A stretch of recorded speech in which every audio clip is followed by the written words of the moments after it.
Okay, let's go. Hi, everyone. My name is Maris Kreisman, and I run events and marketing at McNally Jackson. And I'm so thrilled to welcome you tonight to another excellent virtual event for the store. If you go to McNallyJackson.com and look at our events calendar, you'll see all the amazing writers and programs we're hosting in the coming weeks. So please keep an eye on the site or subscribe to our newsletter to hear more about what's coming soon.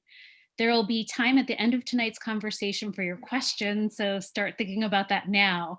You can use the Zoom chat function to submit any question you have, and we'll get to them towards the end of the evening. We're glad that even though we can't all be in the same room at the moment, we're still able to host events during this difficult time. As we've changed phases from staying at home to opening for curbside pickup to again admitting customers into our 4 locations, indie bookstores like ours still need more support. And so if you enjoy free events like this and want us to keep hosting more of them, please buy books from us. Throughout the evening, I'll post links in the chat to buy Matthew's book, Craft in the Real World, and pre-order links for 2 of Brandon's forthcoming books, the paperback edition of Real Life, as well as his debut story collection, Filthy Animals. So now I want to tell you about what Leila Lalami wrote in today's New York Times. Craft in the Real World, she says, is a significant contribution to discussions of the art of fiction and a necessary challenge to received views about whose stories are told, how they are told, and for whom they are intended. And we're just so delighted to celebrate the launch of Craft in the Real World tonight. Author Matthew Salises is the author of 3 novels, Disappear, Doppelganger, Disappear, The 100-Year Flood, and I'm Not Saying, I'm Just Saying, and a forthcoming essay collection. He was adopted from Korea and currently lives in Iowa. And joining him tonight is Brandon Taylor, who's the author of the acclaimed novel Real Life, which has been shortlisted for the Booker Prize, longlisted for the Center for Fiction First Novel Prize, and has been named a New York Times Book Review Editor's Choice. He holds graduate degrees from the University of Wisconsin-Madison and the Iowa Writers Workshop. So thrilled to have you all here tonight. Yay. A lot of Iowa energy, Matt. So much Iowa happening. You're even dressed. I'm wearing this tracksuit, but my daughter was like, I don't like it. It's too Hawkeye's colors. That is that is so characteristic of her, both telling you that she does not like the thing that you like and also her piercing observation. Yes, I know. Like, I don't know a more iconic mind. So we were discussing maybe you would do a short, long, whatever reading you want to do before we launch into questions. Meaty, but no meatier than a mushroom, I think we decided.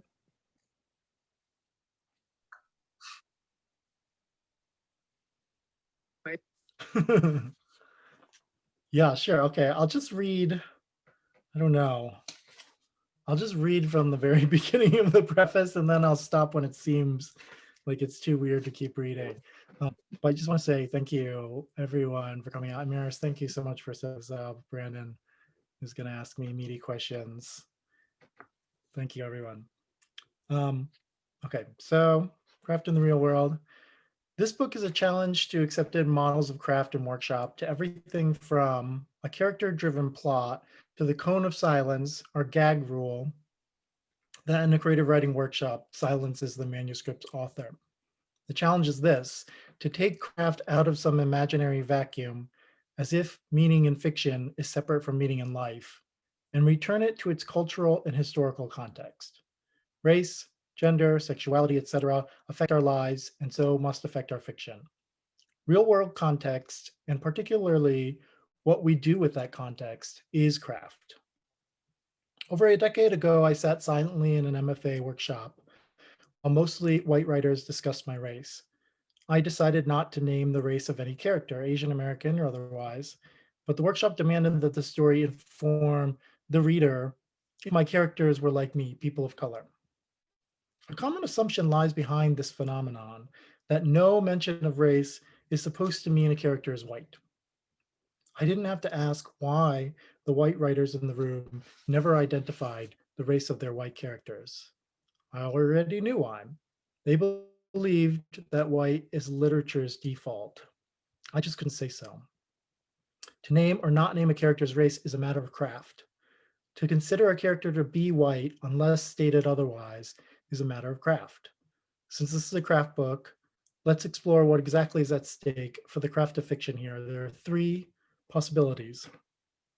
One, if fiction dictates that a writer identify only the race of non-white characters, then craft is a tool used to normalize whiteness. Two, if race is a factor only in stories with characters of color, then craft must be different for fiction with characters of color than it is for fiction with white characters. Three, otherwise, if any mention of race affects a story, then, like setting, race must be part of any craft discussion.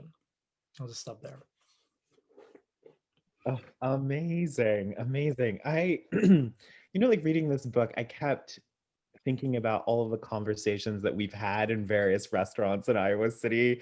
I kept underlining them and being like, ooh, this is a spicy take, Matt. This is a spicy take.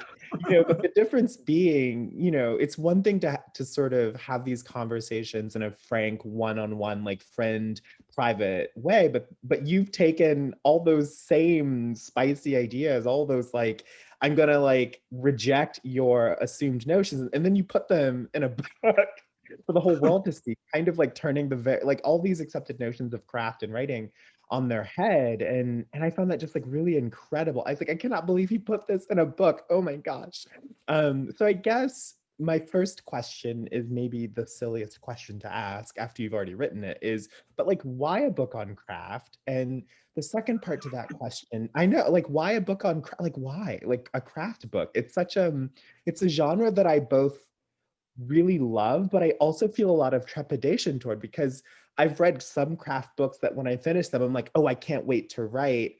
And then there are other craft books where I've finished them and I've been like, I'm never writing again. So it's a very fraught genre. So why embark upon this very tumultuous path that you've set for yourself? And second, like, why this framing idea of taking the idea of like craft as like this apolitical objective construct in a vacuum, I think is how you describe it in the book.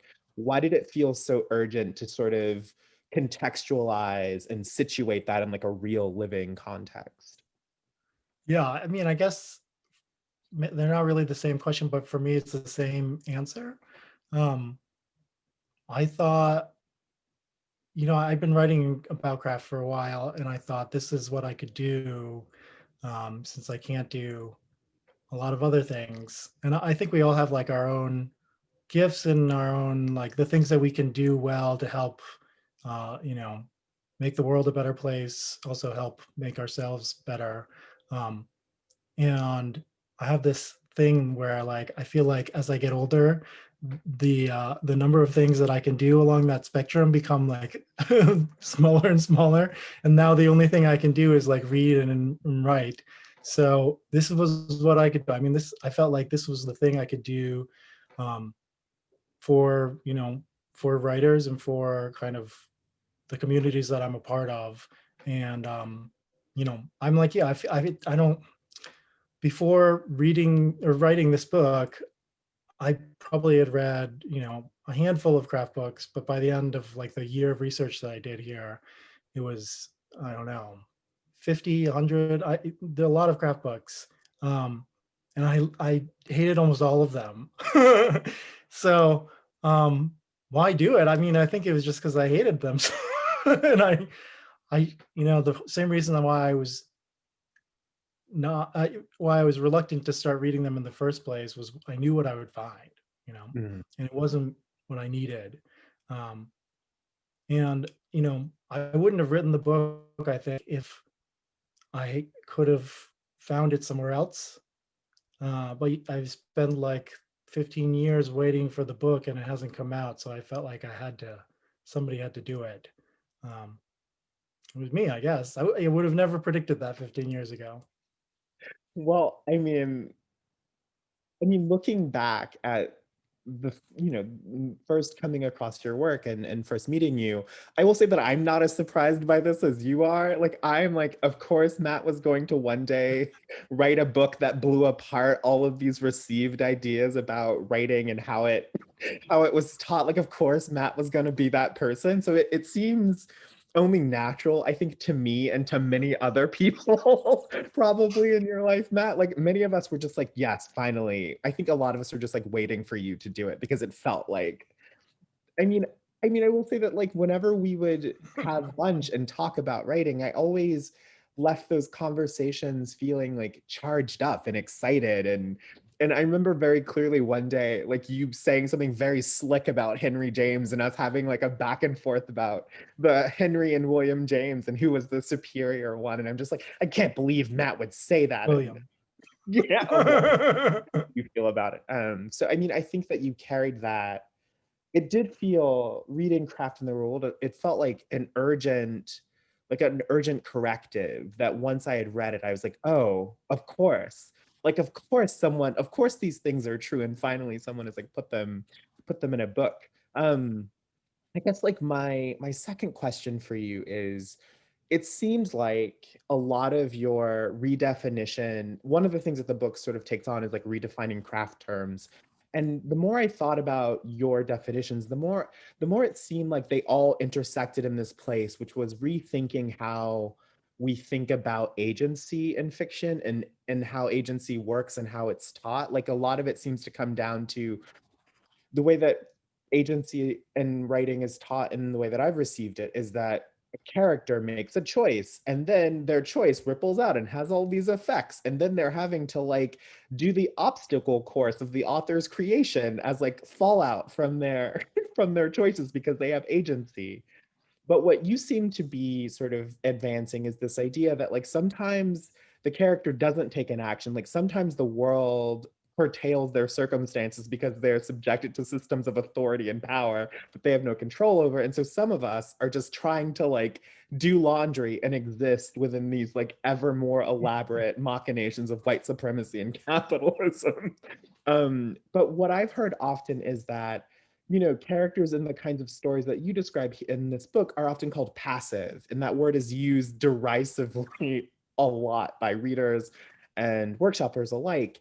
And it's like, oh, this character's so passive, stuff just happens to them. And what I've always felt as a reader is like, yeah, like in life, stuff just like happens all the time. So I guess like, could you talk us through a little bit of like, why it was that you wanted to rethink and reframe questions around agency and their ramifications in craft and in narrative.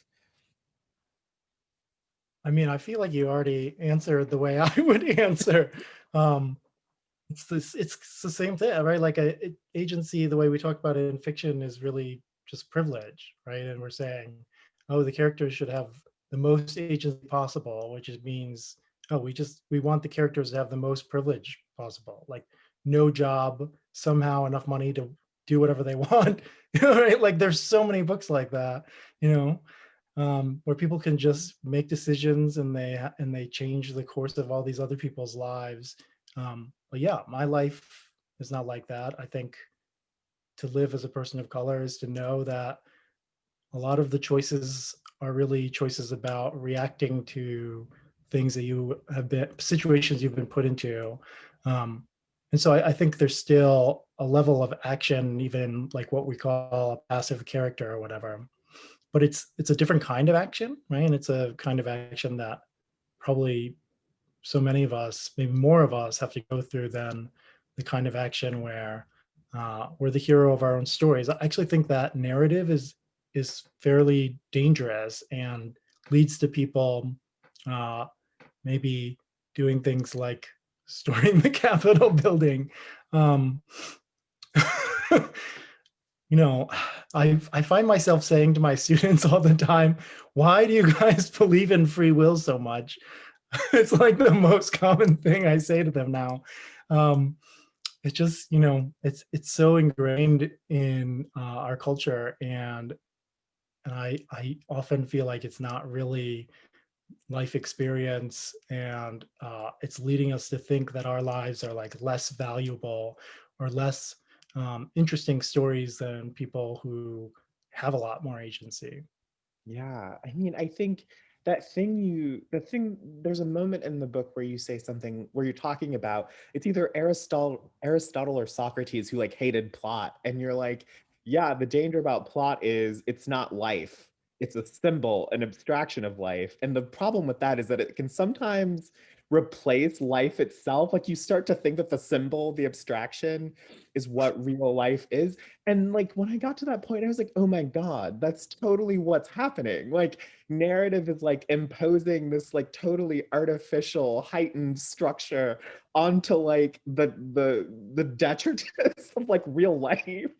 And it's like the sort of exhumation of like a structure that isn't really there. We're just like looking at shadows on the wall.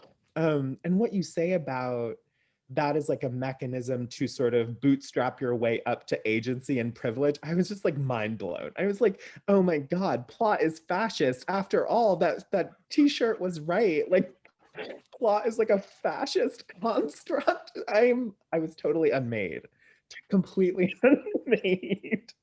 But I guess like I'd like to hear you talk a little bit more about the very action of redefining some of the craft terms, because they, like I felt that at bottom they were sort of recentering this question of agency and putting agency on the table as like not like an accepted virtue, but a thing that we should think through and its ramifications.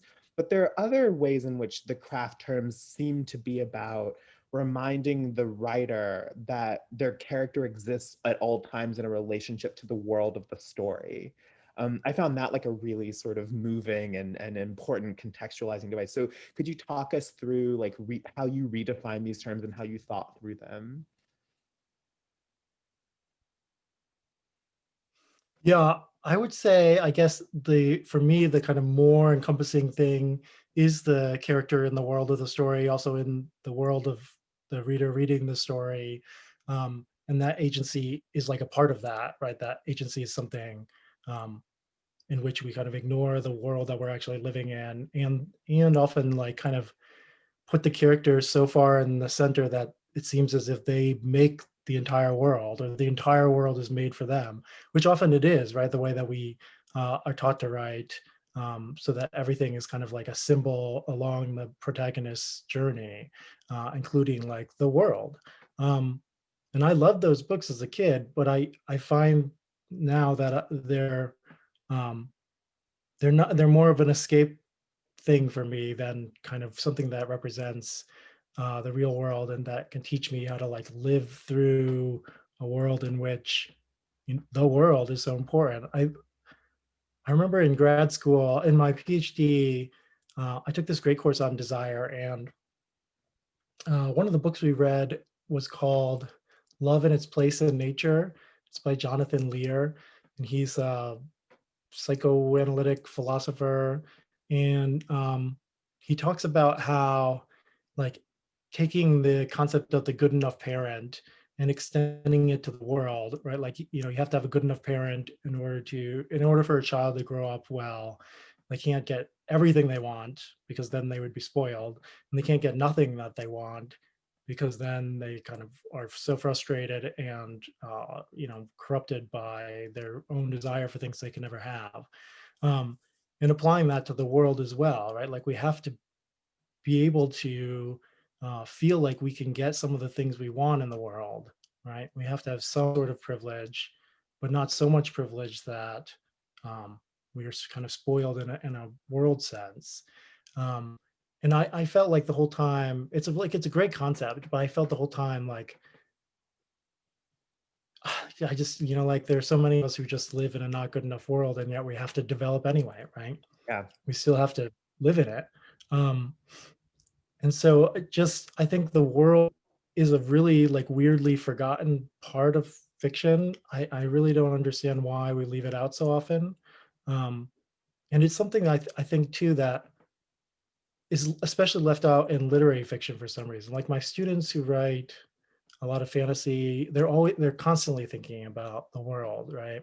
They're the main thing they want to do is world build, uh, and the characters are like just maybe like a sidebar in their like history of whatever planet they're making up, right? um and we need to kind of like, I don't know, strike a balance. I think there's like the character, what we what characterizes somebody so much about like what world they live in, right? How good or good enough or not good enough their world is, and what they do to survive that world or to flourish in that world or whatever. I don't know if I answered that. I feel like by the time I was halfway through that question, I forgot what the beginning of the thing That was was. Maddie, that was a perfect response. I feel uplifted somehow. I mean, it also gets me thinking about it feels like in many much literary fiction, the site of action is like so much the character that people forget that like the world has to enter into the story at any point and like put pressure on the sort of vaporous construct that is the sort of standard model literary character at this moment, which is basically like three neuroticisms held together with a rubber band of like lyrical prose. But like I do agree that like it feels like the world, if it does exist in literary fiction, it's kind of an abstraction, and it's always like relegated to what you sort of poke at several times in the book is like the striking detail. Like the striking detail is like the thing that's meant to stand in for like the entire sort of socio-political context of the character's life. And I do think that the world is forgotten. That sort of pressure of a person whose life has circumstances and they've got to like they that's why they don't have jobs, and that's why they don't have families often, is because the writer doesn't want to have to think about the the constructedness of the world. But it's where you in this book locate much of the action of the book is located, seems to me, in like thinking about the world and getting the author to think about how to build the world into even like literary works. Yeah, I feel like I remember a conversation where you were talking about the workshop and um, all the things that they were saying. You were saying, well, but what's the story sensibility? Like, what is the sensibility here? Um, I think that's a nice way of putting it, right? Like that there needs to be something else going on, and everything in the story kind of points toward its relationship, like with the actual world that we live in. Oh, but that made me remember too the other part of the question about the definitions, right? What's Mm, holding the definitions together? Um, I was trying to create or redefine these terms in a way that was like broad enough to carry these different ways of thinking about plot and different ways of thinking about characterization, um, and yet still have some kind of basis from which we could have a shared vocabulary. You know, like um, I find it difficult to to decide whether or not, right, with my students, because I know they're going to go on to other workshops, right? Like, so we can't completely throw out all the definitions because it's not preparing them for the other workshops that they're going to be in. mhm. And yet I also want to like throw out all that, you know, so I was trying to find containers that could really hold all these different ways of thinking about these various craft terms. And I was also trying to figure out like what's at the heart here actually when we say like, you know, plot is about character agency. What is the actual thing that's happening? It's, you know, like I think I saw a tweet of yours that said, I prefer a world in which there are consequences. It's consequence, like they're consequences, right? And sometimes those are about agency and sometimes they're just not, right? Yeah.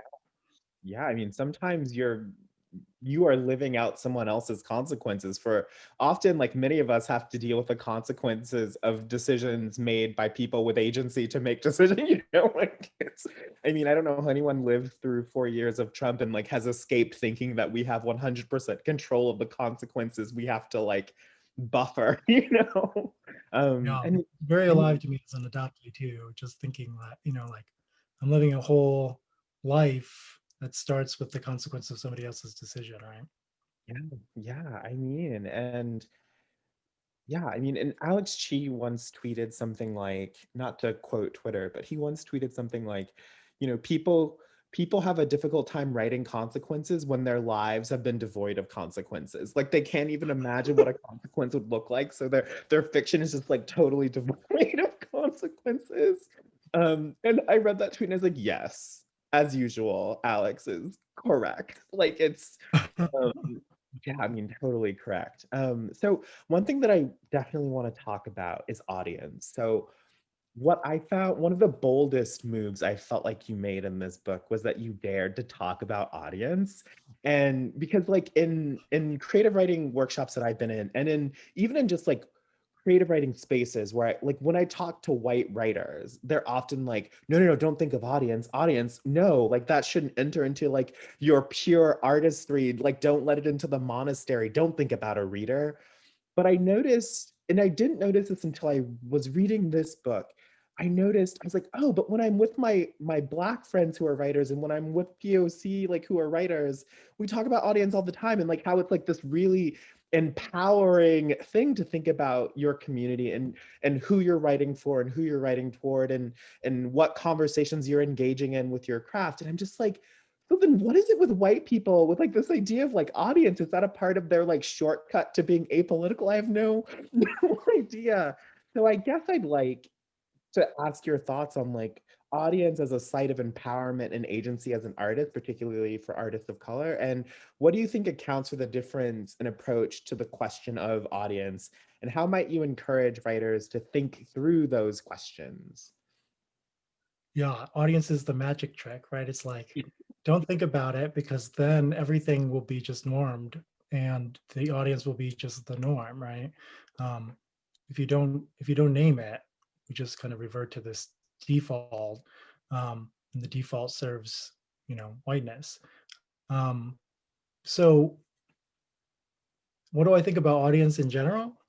Well, like audience is like a site of empowerment for writers. Specifically, it seems like for me, like when I talk to my writers of color friends, we're like, yes, audience is like the only thing that's getting me through this white workshop. Like that is the like thinking about the people I'm writing for is the only thing getting me through this horrible experience of having my work picked apart by white people. Yeah, it gives you purpose, right? Like you have a purpose for a specific audience. And, I think when I was trying to figure out, a lot of the book came out of me thinking about my novel, Disappear, Doppelganger, Disappear. And um, I ended up kind of selling it on spec. And I thought at the time this would be like such a lovely break from having to think about actually selling the book and the pressure of actually selling a book. Um, and I was like, now Vivian's just stuck with this book, and no matter what, haha. But the problem was, I realized right away that I had been writing for an editor, right? Like that had been my audience. It was like, I want somebody to buy this book. That's why I'm writing it. That was my purpose for writing a book. And now that that was off the table, I had to think like, oh, well, like what do I actually want out of a book, right? Like who am I actually writing it for if it's not just like this one person who's going to like sell it to whoever they think. And I think that I like how Vivian's laughing in the comments here.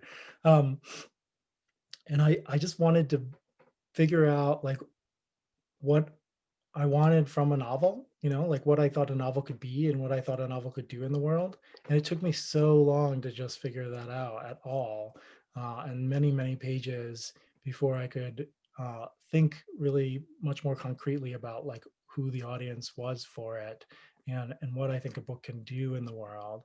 And so I can't, the whole audience thing came a lot out of that. And then also just like being in the classroom, right? Where it's like, we keep talking about the reader. Um, and every time I'm thinking like, well, who's the reader? Who's the reader? Right. And my students, and we used to do this too in my MFA. I remember we would say like, I want this to happen, or like, I think like this would be great. And every time somebody would say that to me when I was the author, I would think, I don't care what you want. Like, who cares? Who cares what you want? Like, and that's about audience, right? It's about thinking like, oh, you're not actually the audience. So like, it doesn't matter to me. And now this is like taking your workshop time, and moving it toward a conversation where it's like, I want to, I'm supposed to please XYZ in the room, who thinks of themselves as the audience for every single thing that is written in the workshop. And so in order to kind of work with my students too, just even thinking about genre even, right? Like I've got these students who want to write books about elves, and I have to think like, this is not going to sell to like, me. I mean, it might, but it won't sell to like this literary audience that I usually have in mind when I'm writing. And if I think of that as the standard by which to judge the work, I'm just gonna fuck it up, right? It's gonna be like elves having dinner, talking about movies and and the meaning of life, and without any like bows and arrows and stuff, right? Like you gotta like look into the audience, and I try to make this point in the book too about um, because I know you're a workshop abolitionist, but I have a like a kind of deep belief in the workshop as a, you know, as full of potential. Mhm. And the potential for me is like a similar potential to fiction itself, right? It's like this amazing act of the imagination where everybody, you know, ideally is trying to imagine from what we have some like more complete, more revised, more ideal version of that. And if you Mhm. don't know who the audience is, then you're just imagining your own version of that, right? You're imagining the version that you would write to your audience. Um, and the only way to kind of have a collective, uh, the collective act of imagination that can help the author is to know who the author is trying to write for and to try to inhabit that imaginative space. So a lot of it just came from trying to be a better teacher. Yeah, I love that. I want to take your class. I mean, I mean, we might as well get into it now because you've alluded to the fact that I'm a workshop abolitionist and you are not. I think that's like the one place I we did it diverge. myself. Yeah, we diverge most strongly there because to me, an ideal workshop is a non-existent workshop. Like I had I mean, you listen, you took me to lunch all those times. You've heard all the war stories of the terrible, the good, the bad, and the ugly, mostly the bad and the ugly. But you know, like I recently taught a workshop, and I will admit that like I thought really deeply about what form I wanted that class to take. And a lot of the solutions I came to were like things were drawn from conversations we had had, you know, like there's something in the book that you talk about. I know it's something how you run your workshop where it's like very question focused, like inquiry. And it's always, you know, the idea also of like locating what is the intentionality of the piece, who is the author's audience, like who are they writing toward, who are they writing for, and like what is the story trying to do. I mean, I think it's the thing that workshops, everybody who teaches a workshop says that they do that, that they sort of center the author and the story, but like they often don't. And so I guess like could you talk a little bit about, I guess you've already touched on a little bit, but like could you talk a little bit more about like how you go about making sure that the author is centered? That was one of the most moving parts of this book for me, was like you talking about how workshops say they center the author, but they actually decenter the author like gangbusters. Like the author is nowhere in presence. But for me, like reading that section of the book was really healing for me. It helped me with all my workshop trauma. But like you really, I feel like you put forth a version of the workshop that is author centered and is about helping the work sort of become that collective act of imagination on the part of the author for the sake of the author and the story. And so could you talk a little bit more about how you came to that, and also like how you go about doing it? Because it's, people say they do it, but it is, they don't, because it's not easy. Like it's not super easy to do. Yeah, no, it's definitely not. When I was in my MFA, I felt like it came down to how well the professor could do it, right? Like, because then they would kind of steer everything, and if they could do it, then they could help to try to get other people on board, and if they couldn't do it, then it was just completely lost right from the beginning.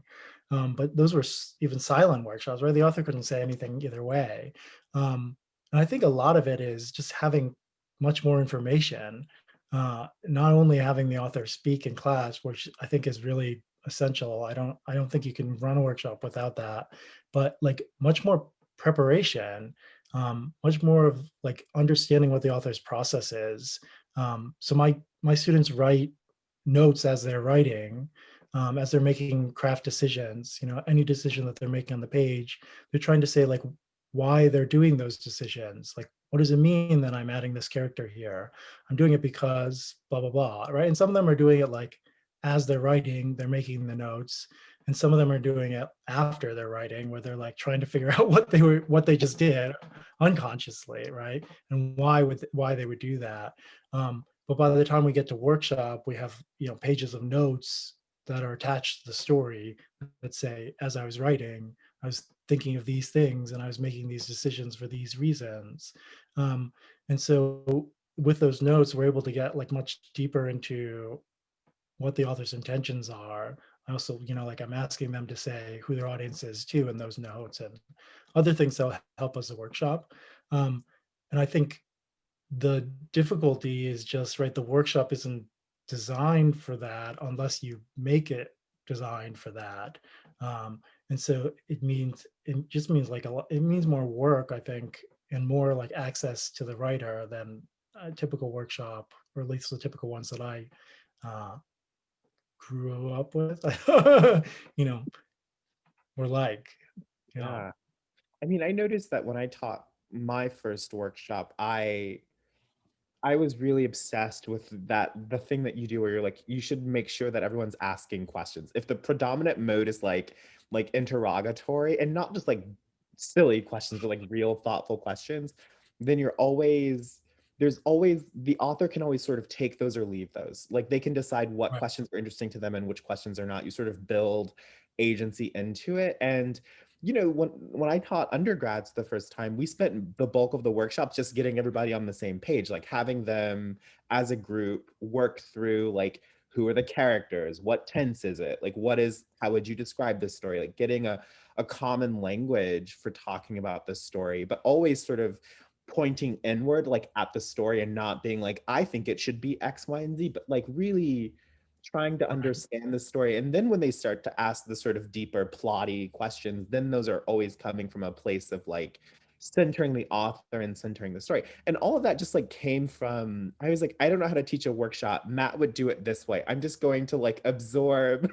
I'm just gonna try to channel my best like Matt for the students. And thinking very deeply about like what was traumatizing in my own workshop experiences. And it was like that feeling of helplessness of people telling you, this is what you're doing. This is why you did that. And like not being able to talk back. Like when you think about like, I think I had a very bad tweet that I deleted very quickly after, but like, a white person invented the workshop because it involves a group of men telling you about the thing that you've done and you can't talk back. Like, like the very structure of it is like so Caucasian. Like you just can't even.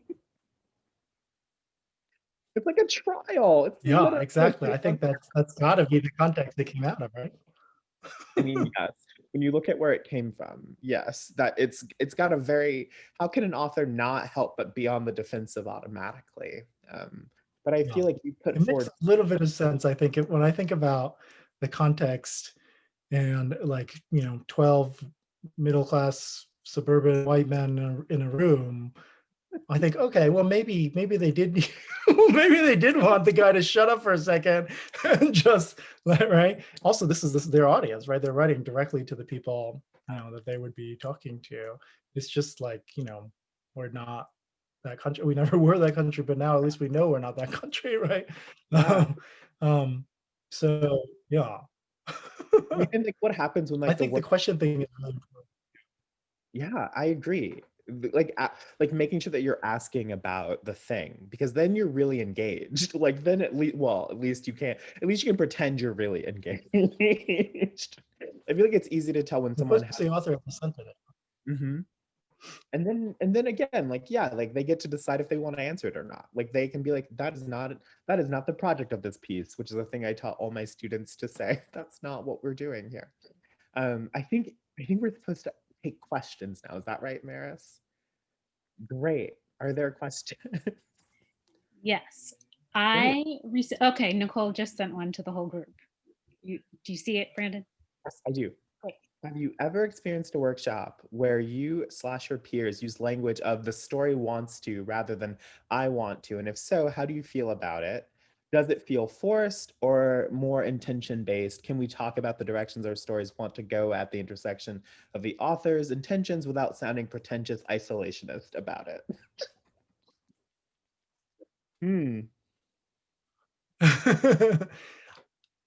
I don't know if that's really getting toward the author's intentions or like trying to find another way of saying the story is not following the author's intentions and we think that it should do something different from what the author wants. And I think sometimes that's where the workshop goes wrong. It's that instead of like trying to help the author do what they want, it's we see something else here and let's try to make it more like this something else and take the ownership away from the author, which seems okay in theory maybe, but like the author then goes home and thinks, I don't want to work on this anymore, right? Like it's not mine. I think that's a really common reaction to workshops, and exactly the thing you don't want a workshop to do, right? You want them to go home and think, yes, like now I've got all these new ideas and I'm gonna like do all of this cool stuff to the story. And I'm always trying to get towards that. And I think that begins with just like you just ask, the author, like, well, what were you trying to do here? Right. And then they can just say, I was trying to do this. And you can say, well, we couldn't see that yet. So like, can we ask you some questions about like how you were trying to do it and et cetera, right? Yeah. And I also think just very quickly there, it's that thing that you describe in the book as like when the writer is like, my character just like did this thing. And like, it's sort of anthropomorphizing like the construct that is like coming out of your own brain. And I definitely have used that language of like the story seems to want to, but I try to limit that to like when I'm trying to talk about like the sort of internal logic of the story and like, is it being consistent across its thing? And if it's choosing to break consistency, why? And so I think, as Matt said, like it's really important to, if you've got a suggestion to make, just say it with your whole chest. Just say it. And preferably like phrase it like as a question in a way that is like actionably, like can be acted upon by the author, not just like woo-woo gauzy intellectualism, which can derail a workshop like nothing else. And the only thing that derails a workshop faster than that is like retrospective first person narration. Like it just will. Believability, that's Oh a lot god. too. It's like, well, I don't believe that this could happen. I don't buy it. This doesn't feel earned. It's not I don't buy it. like a credit card statement. There are a lot of other questions here. Let's see. Oh, someone wants us to collab on a how to be a good reader class. We should maybe do that. More details, TK. What books have we been reading and loving lately? Matt, do you even have time to read? Like, what is your life seems so I busy. do. I just started Bestiary, which I've been greatly looking forward to. And it's amazing. I mean, just the sentence level writing, it's as if you're just letting the sounds do everything and you're just kind of follow. It's really great. I also really liked Earthlings recently.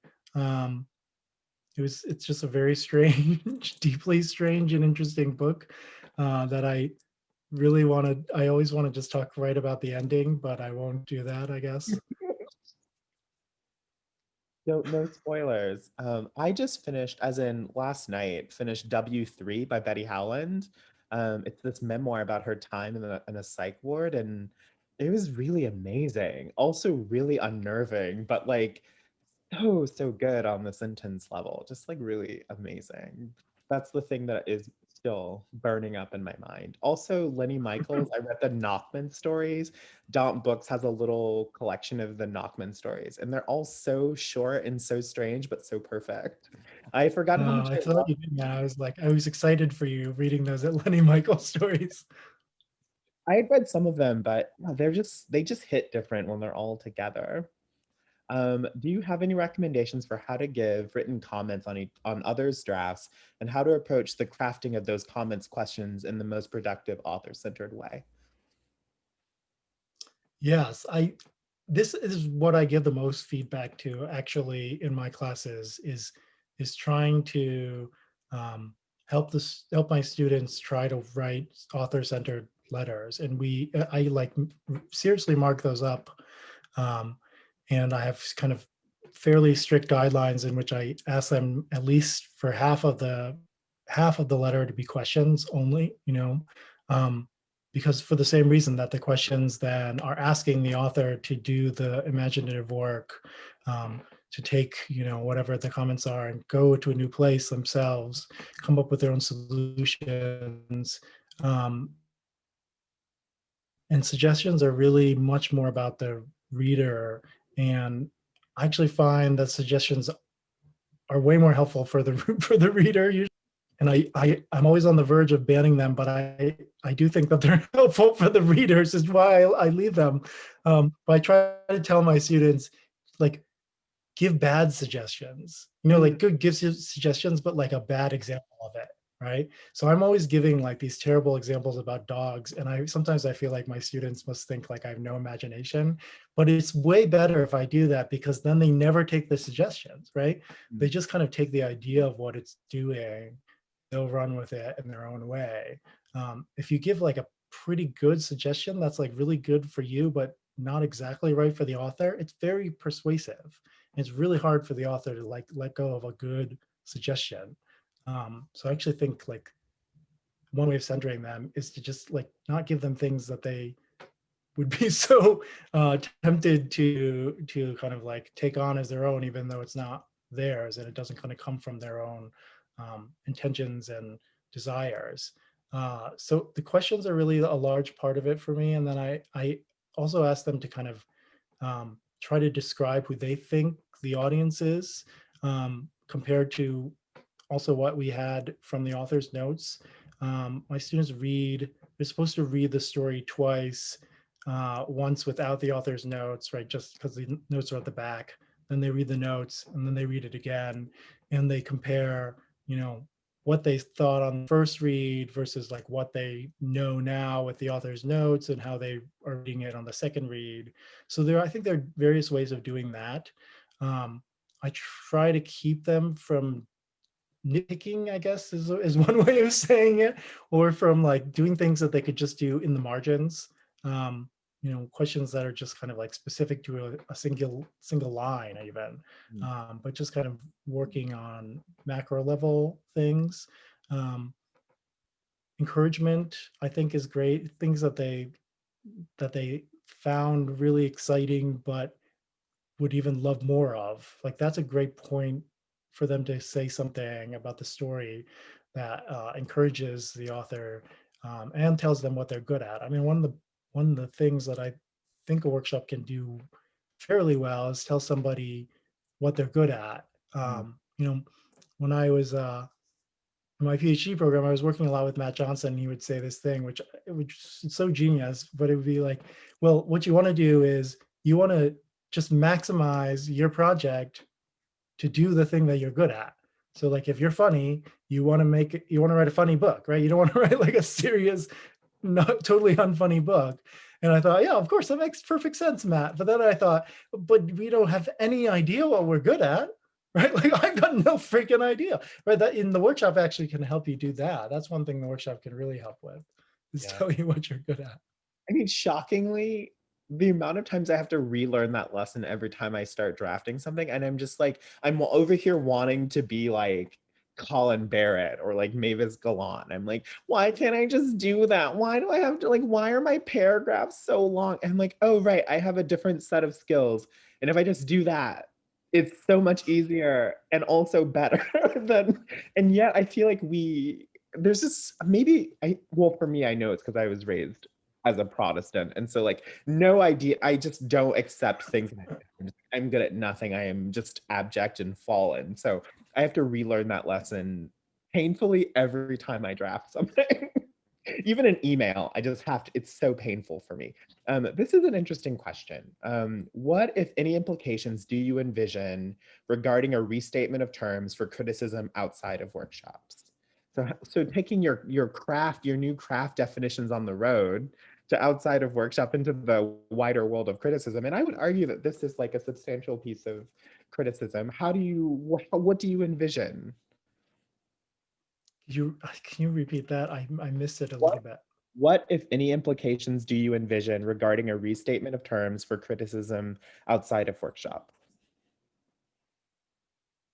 Yeah, I mean, I guess first of all, as the audience thing, I think, you know, one thing that reviews can just do more of is say like who the book is for and whether or not they think that they're within that audience. Like it would be really helpful to me, and I think to authors in general, if the reviewers would say like, I'm not actually the perfect audience for this book, or I am the perfect audience for this book.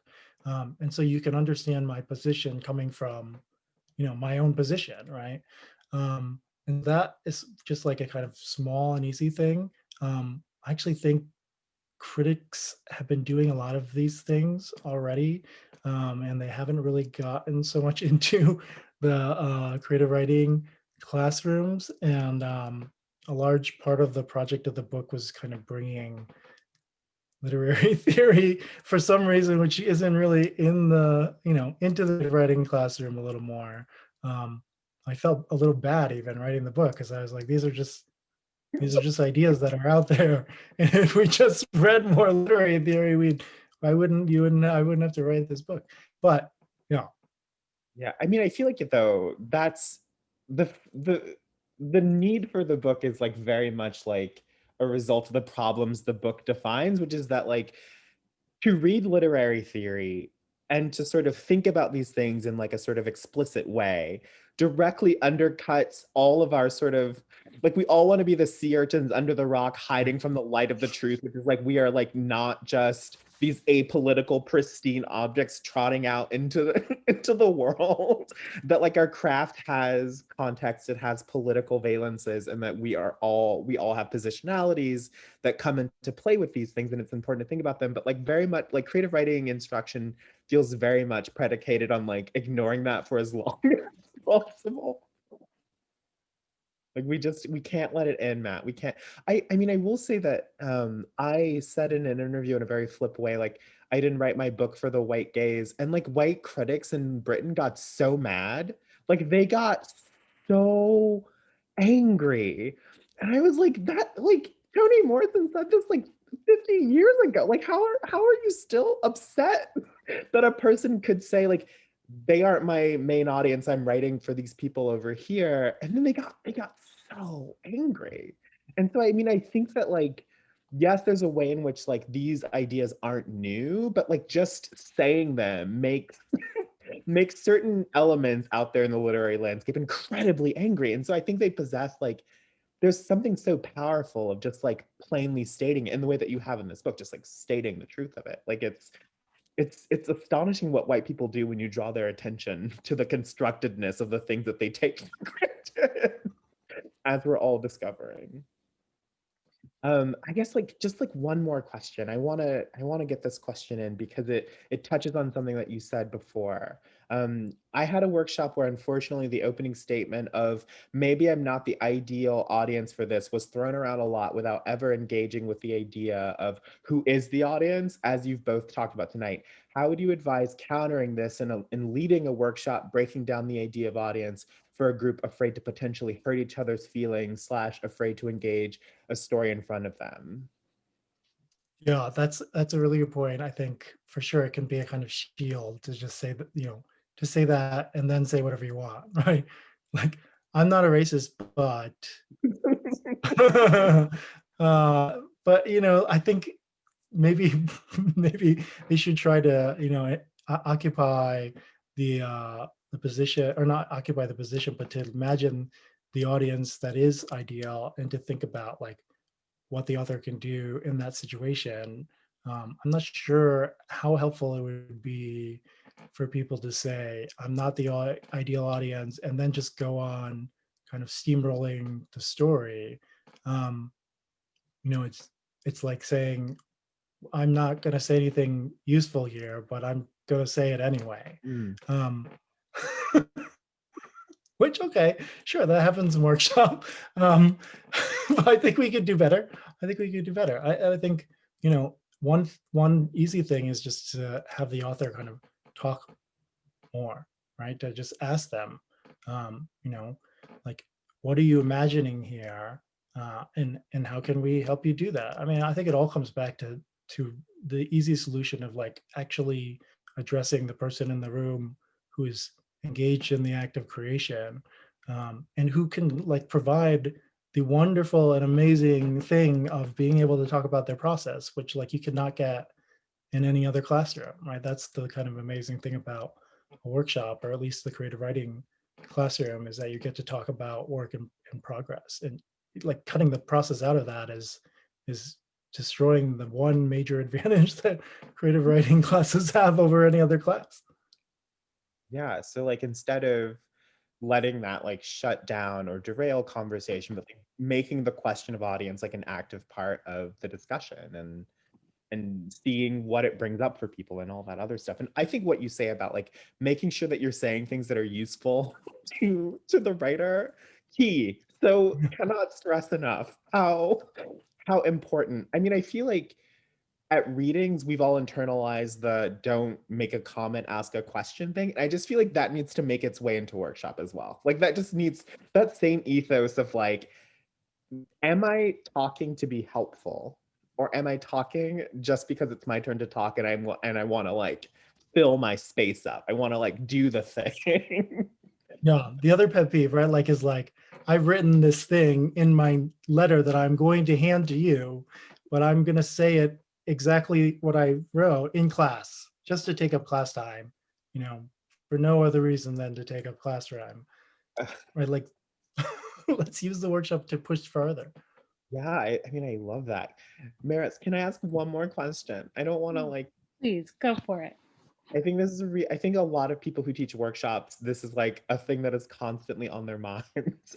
What is your advice for a workshop teacher when a student writes or says something you feel is problematic, for example, racist?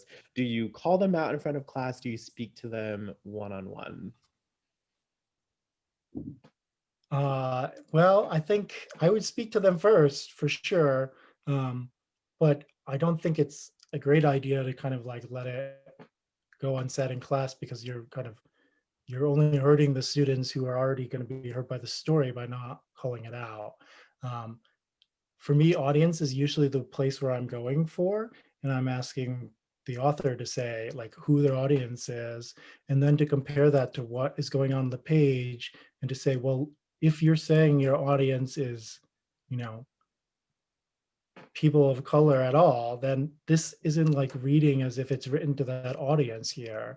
And if you're saying, you know, which nobody ever wants to say, like, I'm just only writing, you know, I'm only writing to like white straight males and I don't care what anybody else thinks.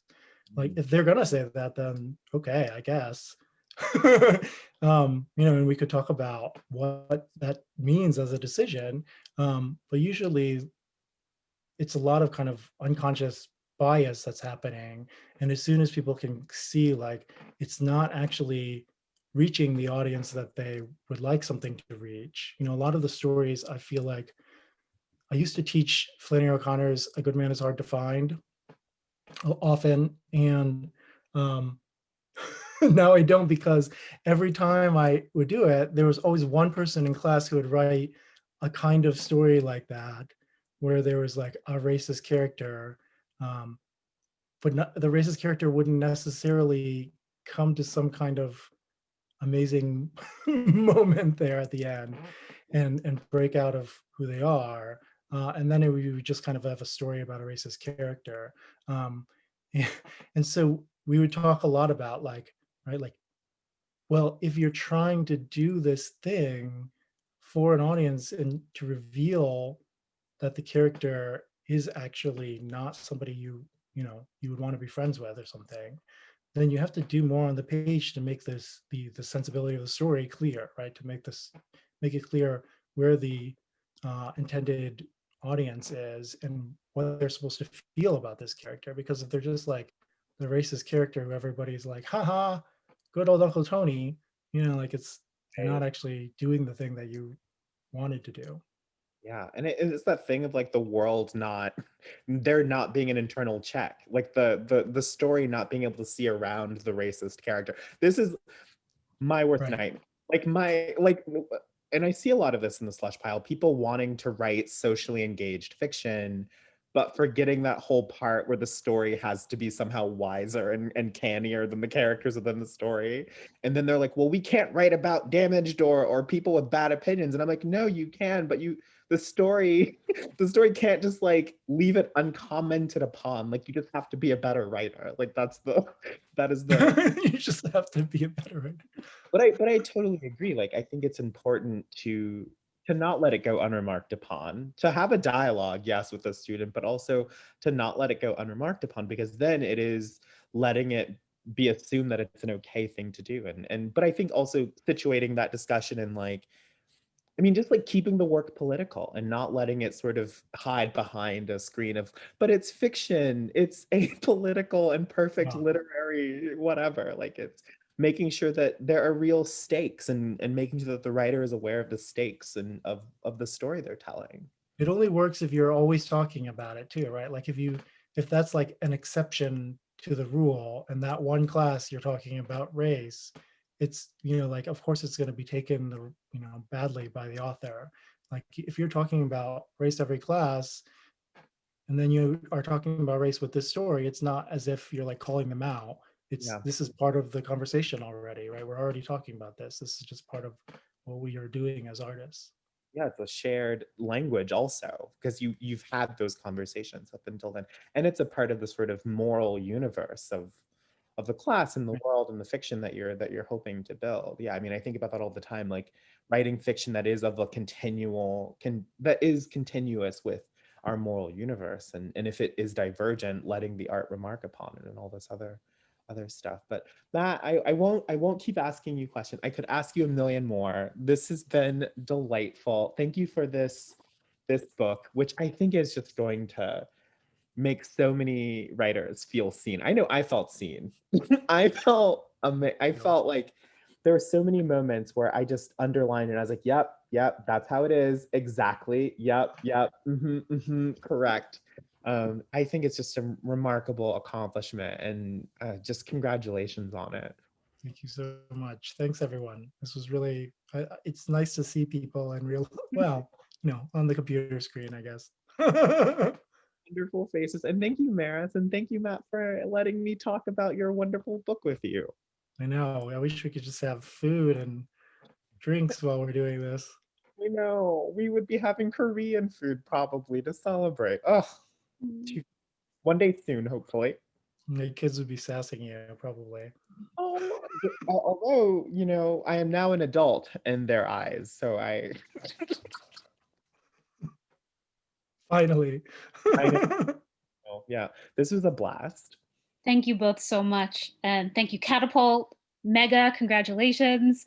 And you've all been it was great to see you.